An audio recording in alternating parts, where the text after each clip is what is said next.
This message is for all my subscribers who may have recently watched my video review of the 2018 Leisure Travel Vans Unity Island Bed. Now, in my review, I really liked everything about the Unity Island Bed except what I thought was a very low occupant and cargo carrying capacity.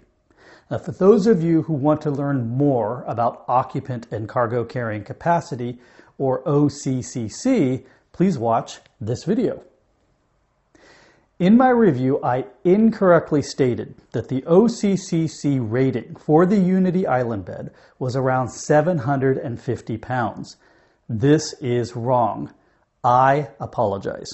I reached out to the dealer of the Unity that I reviewed and asked them to please send me a photo of the actual OCCC rating sticker for the van, and here's what he sent me. As you can see, the actual OCCC rating for the Unity Island Bed that I reviewed is over 2,000 pounds.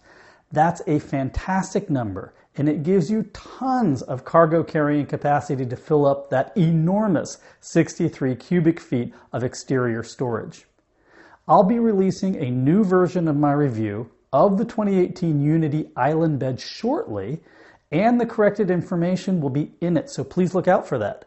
Apart from updating the OCCC rating, the video is the same, so please feel free to just skip watching the review if you've already seen it. And if you haven't watched my review yet, then get cracking and watch it just as soon as I release it. Thanks for watching. I'll release a brand new video on Tuesday, and this ends your public service announcement.